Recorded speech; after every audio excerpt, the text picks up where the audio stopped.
Coat coat प्रणाम। आज इस शहीदी दिवस के अवसर पर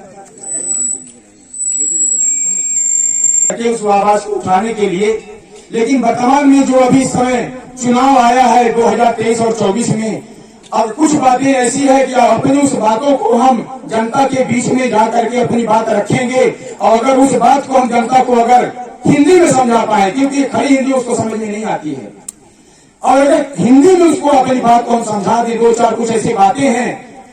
तो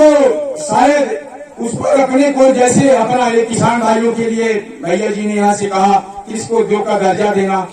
हम किसान भाइयों के बीच में जाते हैं, वो बात उनके समझ में नहीं आती है। सबके बात समझ में, जो पढ़े लिखे भाई हैं उनके समझ में तो आती है, लेकिन हर किसी के समझ में नहीं आती है कि उद्योग का दर्जा का मतलब ये है कि कोई भी सामान हम लेने जा रहे हैं, उसका पैसा तो उसने लिख करके रखा है कि भाई इतना पैसा दे तो ले जाओ, लेकिन जो हम अपना खून पसीना श्रम करके मेहनत करके उस अन्नदाना गेहूं धान जो भी डाले हैं उसको हम उत्पादन करके रख रहे हैं, उसकी कीमत हम आप नहीं रख पा रहे हैं। उस अधिकार को पाने के लिए हम आपको एक नई व्यवस्था के लिए नई सरकार को चुनना होगा। जब तक नई व्यवस्था के लिए नई सरकार को आप जो भी प्रदेश और देश में वहां पर आप नहीं बैठाएंगे, तब तक ये जो बैठे हैं भ्रष्ट अधिकारी और कर्मचारी और नेता, इस पर वो कोई ना विचार करेंगे और ना जनता भूखे मरे, चाहे नंगी सोए, चाहे जंगल में सोए, से इनसे कोई लेना देना नहीं है।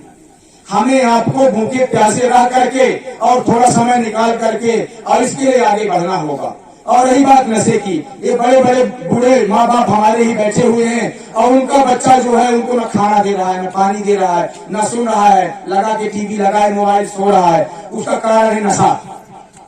तो नशा यहाँ से बंद नहीं होगा। एक दुकान आप बंद करवा दोगे, वो जाएगा दूसरी दुकान से लेके आएगा 10 किलोमीटर दूर से, क्या करोगे आप? तो उसका एक ही रीजन है कि जब तक पूरे देश से पूरा नशा को आप समाप्त नहीं करोगे,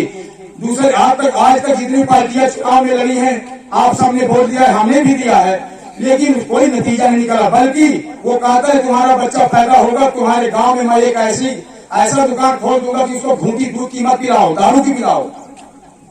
उससे निजात पाने के लिए हमको आपको आगे कदम उठाना होगा और एक नई व्यवस्था बनाने के लिए अपना मत, अपना अधिकार, अपना वोट भारतीय सुभाष सेना को देना होगा।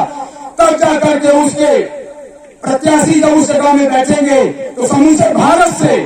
इस नशा को बैन कर देंगे, जिससे आप कितना भी पैसा देखो अपने लड़के बच्चे नाती को भेजोगे, वो किसी दूर दूर तक दुकानों में उसको नशे का सामान नहीं मिलेगा। भारत माता की जय, भारत माता की। इसी के साथ आप जो भी हमसे गलती हुई हो, आप हमारे बड़े बुजुर्ग हैं, क्षमा करिएगा। हम सुनने के लिए आए हैं, कुछ भैया जी से दीदी माँ से सुनेंगे। जय हिंद, जय सुभाष।